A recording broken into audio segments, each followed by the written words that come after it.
distraitement ses cochons, il s'aventure plus loin que de coutume dans la forêt. Et là, il se retrouve devant un arbre inconnu. Un arbre gigantesque. Un arbre immense. Un arbre dont le sommet flirte avec le ciel et les nuages. Reculant de 2 ou 3 pas, il observe le sommet et se dit que le monde doit être beau vu de là-haut. Le cœur du jeune homme s'accorde à celui de l'arbre. Et bientôt, ils ne font plus qu'un. Tirer, pousser, se hisser, heurter, cogner, s'écorcher le genou. Grimper, grimper, grimper toujours plus haut, s'imaginer tel un oiseau. Écorce douce, lisse, rugueuse, sèche. Entre ces branches qui s'enlacent, qui s'enchevêtrent, des creux, des bosses. On marche sur nos de chaque côté des branches. Il y a aussi des champs cultivés, nos maisons, avec des pommes de terre, carottes, tomates, Cachez les enfants. mais aussi de magnifiques jardinets avec des fleurs de toutes les couleurs.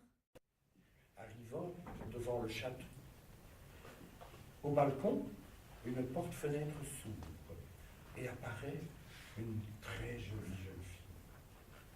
Cette jeune fille semble réjouie de voir arriver ce jeune homme. Oui, gentille demoiselle. Juste une question. Est-ce que l'arbre prend fin ici?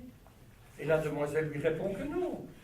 C'est encore beaucoup, beaucoup plus haut, mais qu'il n'a pas de nécessité de monter là-haut. Il peut venir vivre ici au château.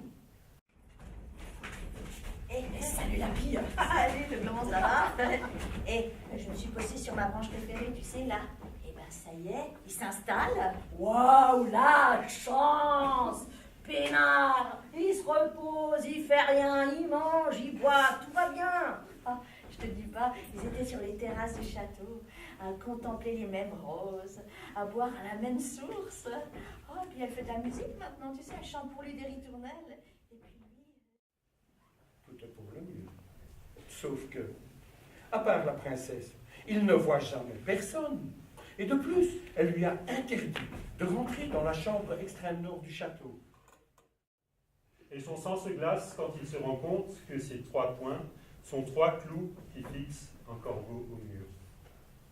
Ah, mon brave, je savais que tu allais réussir. Je savais que tu trouverais le chemin.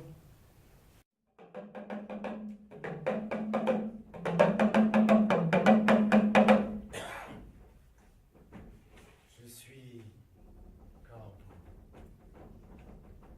Prince Corbeau.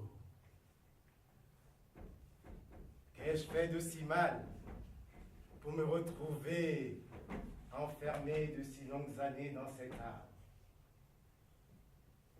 Pourquoi tout le monde a peur de moi?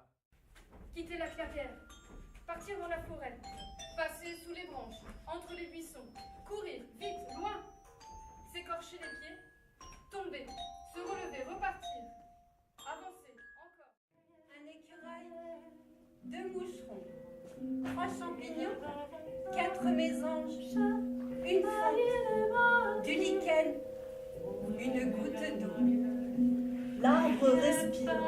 La sève monte à travers son tronc et va jusqu'aux extrémités de ses branches.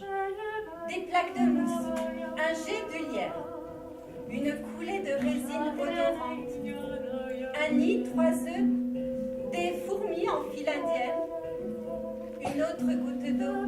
Des branches, il y en a partout. Ici, là, innombrables à foison.